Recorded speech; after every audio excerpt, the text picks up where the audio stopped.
స్వాగతం. World thyroid డేను పురస్కరించుకొని బ్రాడీపేటలోని SHOలో thyroid hormone పరీక్షల శిబిరాన్ని నిర్వహించారు.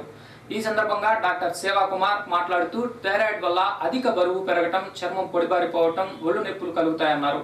థైరాయిడ్ను ముందుగా గుర్తించి పరీక్షలు చేయించుకొని మందులు వాడితే వ్యాధిని నిర్ధారించే అవకాశం ఉందని అన్నారు. నగర ప్రజలు ఈ అవకాశాన్ని వినియోగించుకోవాలని సేవా కుమార్ సూచించారు.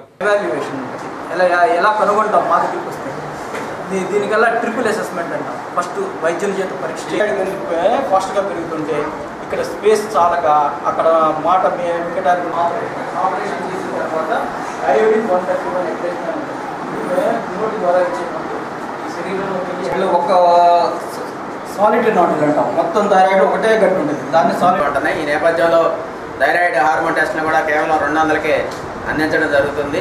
తద్వారా వాళ్ళు ఇంతకుముందు వాడుతున్న వాళ్ళు అది కంట్రోల్లో ఉందని తెలుసుకోవడం కోసం లేదా కొత్తగా గుర్తించడం కోసం ఉపయోగకరంగా ఉంటుందనే ఉద్దేశంతో SHO అండ్ మెడిసిన్స్ ప్యాథలాబ్స్ ఇండియా సహకారంతో ఈ కార్యక్రమాన్ని నిర్వహించడం జరుగుతుంది.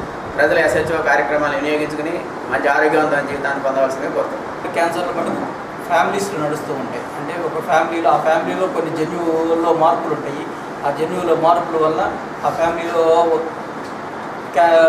కనీసం 2-3కి క్యాన్సర్ వస్తుంది, థైరాయిడ్ క్యాన్సర్ వస్తుంది. రావటం కూడా ఎక్కువ 40 సంవత్సరాల కన్నా ముందున్న వాళ్ళకే థైరాయిడ్ క్యాన్సర్ వస్తుంది.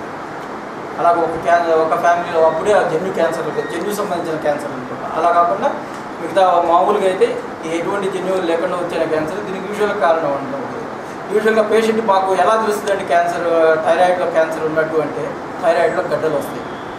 కాకపోతే మనకు తెలుసుకోవాల్సింది ఏంటంటే థైరాయిడ్లో వచ్చే గడ్డలు ఎక్కువ శాతము క్యాన్సర్ కానటువంటి గడ్డలే. అతి తక్కువ 1 to 10% ఆఫ్ ది గడ్డలే క్యాన్సర్ సంబంధించిన గడ్డలు. అందువల్ల పేషెంట్కి యూజువల్గా మనం అల్ట్రాసౌండ్ కానీ లేకపోతే జనరల్గా పరీక్ష చేసుకుంటూ పోతే ఒక వయసు దాటిన తర్వాత, ఒక 50 ఏళ్ళు 60 ఏళ్ళు దాటిన తర్వాత థైరాయిడ్లో గడ్డలు సర్వసాధారణం. మన ఈ రోజుల్లో ప్రతిదానికి మనం పరీక్షలు చేయడం, అల్ట్రాసౌండ్ స్కానింగ్ పరీక్షలు చేయడం మామూలుగా సర్వసాధారణం అయిపోయింది. దీనివల్ల ఎటువంటి జస్ట్ ఎక్కడ ఏదో నిప్పు ఉందని అంటారు, స్కానింగ్ చేస్తారు, థైరాయిడ్లో గడ్డ ఉంది అంటారు. ఇంకక్కడి నుంచి థైరాయిడ్లో గడ్డ ఉంది, ఇది క్యాన్సర్ ఇలా జరుగుతుంది. అట్లా అందువల్ల కొన్ని గడ్డలేమో అసలు ఇలా దేనికోసమో పరీక్ష చేస్తే దానివల్ల తెలుస్తాయి. కొంతమందికి గడ్డలు చేతికి గడ్డలు తగిలి వాళ్ళు వస్తాయి అన్నమాట. ఈ గడ్డల్లో చెప్పారు కదా 90% క్యాన్సర్ కానటువంటి గడ్డలు.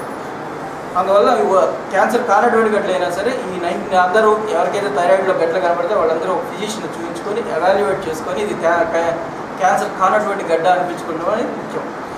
ఈ గడ్డలు ఉన్నటువంటి వాటిలో ఈ గడ్డల్లో కూడా కొన్ని పేషెంట్ యొక్క పరిస్థితిని బట్టి ముఖ్యంగా మగవాళ్ళలో కనుక థైరాయిడ్లో గడ్డ వస్తే క్యాన్సర్ అవడానికి అవకాశం ఉంటుంది. అలాగే కొంతమందికి కొన్ని జబ్బుల కారణంగా చిన్నప్పుడు రేడియేషన్ ఇస్తారు. సపోజ్ రష్యాలో చూడండి, చెర్నోబిల్ అని అక్కడ న్యూక్లియర్ ప్లాంట్ పేలి అక్కడ ఉన్న ప్రజలందరికీ రేడియేషన్కి ఎక్స్పోజ్ అయ్యారు. అందువల్ల అక్కడ వీళ్ళందరూ ఒక 10 years బ్యాక్ ఎక్స్పోజ్ అయ్యారు. వాళ్ళందరికీ ఇప్పుడు 10 క్యాన్సర్ వస్తుంది. ప్రపంచవ్యాప్తంగా ఎక్కువ మంది థైరాయిడ్ సమస్యతో బాధపడుతున్నారని ఎండోలైఫ్ హాస్పిటల్ ఏవో శ్రీకాంత్ అన్నారు. బుధవారం వరల్డ్ థైరాయిడ్ దినోత్సవాన్ని పురస్కరించుకొని ఎండోలైఫ్ హాస్పిటల్ మరియు కోనాక్ డయాగ్నోస్టిక్స్ ఆధ్వర్యంలో ఎన్టీఆర్ స్టేడియంలో ఉచిత మెడికల్ క్యాంపును ఏర్పాటు చేశారు. ఈ వైద్య శిబిరంలో నగర ప్రజలు పెద్ద సంఖ్యలో పాల్గొని పరీక్షలు చేయించుకుని హాస్పిటల్ డాక్టర్స్తో చికిత్స తీసుకుని థైరాయిడ్ వ్యాధిని జయించాలని శ్రీకాంత్ తెలిపారు. థైరాయిడ్ వైద్య శిబిరంలో ప్రజలు విరివిగా పాల్గొనాలని విజ్ఞప్తి చేశారు.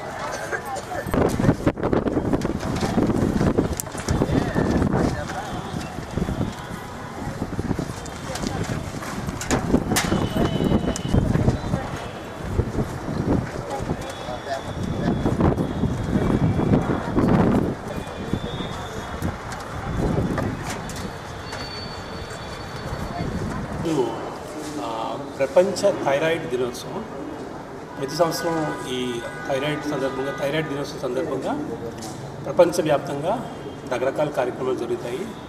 గుంటూరు నగరంలో endo Life hospital, Konak diagnostic సంస్థల తరఫున ఈరోజు థైరాయిడ్ దినోత్సవం పురస్కరించుకొని మేము ఒక కార్యక్రమాన్ని నిర్వహించాము. దీని పేరు థైరాయిడ్ నిర్ధారణ పరీక్షా శిబిరం. పొద్దున 6 గంటలకు స్టార్ట్ చేసాము, ఇప్పటివరకు జరుగుతూనే ఉంది. దీని యొక్క ముఖ్య ఉద్దేశం ఏంటంటే, ఈరోజు మనం థైరాయిడ్ సమస్యను చూసినట్లయితే ప్రపంచవ్యాప్తంగా డయాబెటిస్ వ్యాధి తర్వాత అతి ఎక్కువగా ప్రజలు బాధపడుతున్న వ్యాధి థైరాయిడ్. మన రీసెర్చ్ ప్రకారం సగటున 100కి 20 మందికి థైరాయిడ్ ప్రాబ్లం వచ్చే అవకాశాలు ఉన్నాయి. థైరాయిడ్ అనే ప్రాబ్లం వల్ల చాలా సమస్యలు ఉంటాయి. మొట్టమొదటిగా నిత్యం మనం చేస్తున్న పనుల్లో చాలా రకాల ప్రాబ్లమ్స్ వస్తూ ఉంటాయి. అంటే థైరాయిడ్లో 2 రకాలు ఉంటాయి. కొన్ని థైరాయిడ్ ప్రాబ్లమ్స్ వల్ల అతి ఎక్కువగా నీరసం రావడం, చిన్నపిల్లల్లో గ్రోత్ ఆగిపోవడం, ఆడవాళ్ళలో బరువు పెరగడం. ప్రతి వయసులో కూడా థైరాయిడ్ అనేది ఒకవేళ ఆ ప్రాబ్లం వచ్చుంటే రకరకాల సమస్యల్ని క్రియేట్ చేస్తుంది. ఆడవాళ్ళలో అయితే ముఖ్యంగా ప్రతి 10 మందిలో 8 మందికి థైరాయిడ్ వచ్చే అవకాశం ఉంది. అంచేత మా వ్యవస్థ నుంచి, అంటే Endo Life hospital Konak diagnostic centre doctor Srikanth Kongara గారి తరఫున ఈ కార్యక్రమం చేయడం జరిగింది. ఈ కార్యక్రమంలో మేము మంచి అవేర్నెస్ క్రియేట్ చేయాలి. అవేర్నెస్ క్రియేట్ చేయడం ద్వారా ప్రోయాక్టివ్గా ఎప్పుడైతే ప్రజలు థైరాయిడ్ సమస్య గురించి అర్థం చేసుకుంటారో తగినన్ని జాగ్రత్తలు తీసుకోవడం వల్ల ఈ సమస్య నుంచి తక్కువ దుష్ఫలితాలతో బయటకు రాగలదని మా ఉద్దేశం అన్నమాట. ఇది కాకుండా ఈరోజు చేసిన కార్యక్రమంలో మేము ఫస్ట్ వాళ్ళందరికీ ఎగ్జామినేషన్ చేసాము, అంటే బ్లడ్ టెస్ట్ చేసాము, ఫ్రీగా చేసాము. తర్వాత తక్కువ కన్సెషన్లో కూడా చేసాము. తర్వాత ఇదైన తర్వాత వాళ్ళకి మా డైటీషియన్ ద్వారా ఆహార నియమాలు, ఎటువంటి ఆహారం తీసుకోవడం ద్వారా తమ యొక్క ఆరోగ్యాన్ని జాగ్రత్తగా ఉంచుకోగలరు ఆ విషయాలన్నీ తెలియజేయడం జరిగింది. దీని తర్వాత వీళ్ళందరికీ బీపీ చెక్ చేసాం, తర్వాత బిఎంఐ చెక్ చేసాం. చాలా బాగా జరుగుతున్నది క్యాంపు, మంచి రెస్పాన్స్ వచ్చింది. రాష్ట్ర అభివృద్ధికి అన్ని విధాలుగా సహకరించి ఆదుకోవాలని చూస్తున్న బీజేపీని కొంతమంది టీడీపీ నాయకులు విమర్శించడం మానుకోవాలని బీజేపీ అర్బన్ అధ్యక్షులు ఆంజనేయులు ఘాటుగా ఆరోపించారు. పార్టీ కార్యాలయంలో రాష్ట్ర అధికార ప్రతినిధి జూపూడి రంగరాజుతో కలిసి ఏర్పాటు చేసిన మీడియా సమావేశంలో ఆయన పాల్గొన్నారు. బీజేపీ ప్రభుత్వం టీడీపీతో కలిసి పనిచేయాలనే ఉద్దేశంతో ఉంటే తెలిసి తెలియని టీడీపీ నాయకులు టీవీల ముందుకొచ్చి ఏదో ఒకటి మాట్లాడి గుర్తింపు తెచ్చుకోవాలని చేసే ప్రయత్నాలను మానుకోవాలని వారు హితవు పలికారు. ఈ సమావేశంలో పలువురు బీజేపీ నేతలు హాజరయ్యారు.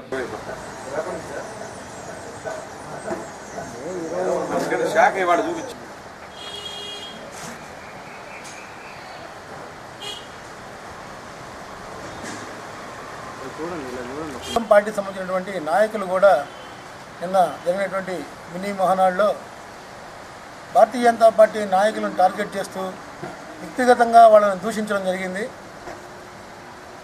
ఇంతకుముందు తెలుగుదేశం పార్టీ జాతీయ అధ్యక్షులైన చంద్రబాబు నాయుడు గారు ప్రధానమంత్రి మోడీ గారిని కలిసి ఆయనతో మాట్లాడిన తర్వాత ఈ రాష్ట్రానికి ప్రత్యేక హోదా కన్నా కూడా ప్రత్యేక ప్యాకేజీ వల్లనే రాష్ట్రం డెవలప్ అవుతున్న విషయాన్ని పత్రికా సమావేశంలో చెప్పి ఉన్నారు.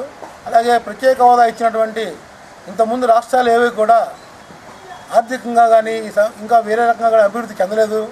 కాబట్టి ప్రత్యేక హోదా ఇచ్చినందువలన రాష్ట్రం అభివృద్ధి చెందిన విషయం మాకు నమ్మకం లేదు. ప్రత్యేక హోదా కన్నా కూడా ఆర్థికంగా ఇచ్చేటువంటి ప్యాకేజీ వల్లనే మన రాష్ట్రం డెవలప్ అవడానికి ఉపయోగం ఉంటుందనేటువంటి భావన తెలియజెప్పారు. అలాగే రాబోయేటువంటి కాలంలో కూడా భారతీయ జనతా పార్టీ నాయకులు కానీ తెలుగుదేశం నాయకులు కానీ ఒకళ్ళపై ఒకళ్ళు ఎటువంటి నిందలు చేసుకోకుండా సమన్వయంతో కలిసి పనిచేయాలన్నటువంటి ఒక అభిప్రాయం చెప్పి ఉన్నారు.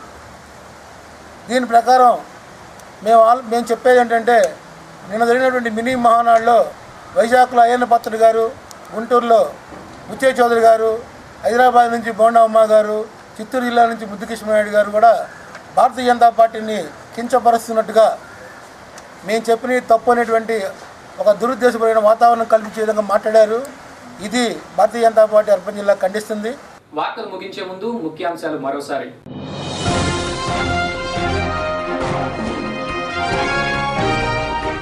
ప్రత్యేక హోదాపై టీడీపీ కేంద్రంపై ఒత్తిడి పెంచాలి. డ్రామాలు కట్టిపెట్టి స్పష్టమైన నిర్ణయం ప్రకటించాలి. బీజేపీ టీడీలపై మండిపడ్డ సిపిఐ రాష్ట్ర కార్యదర్శి రామకృష్ణ.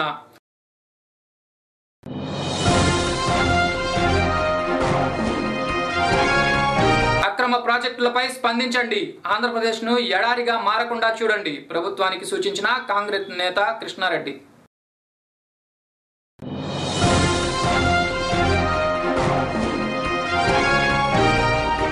నీరు చెట్టు పథకం అక్రమాలపై దృష్టి పెట్టండి. వైసీపీ నేతలపై పెడుతున్న కేసులను పరిశీలించండి. అర్బన్ ఎస్పీకి వినతి పత్రం సమర్పించిన వైసీపీ నేతలు. ఇవి ఈరోజు వార్తలోని విశేషాలు. మరిన్ని వార్తలతో మళ్ళీ కలుసుకుందాం. నమస్తే.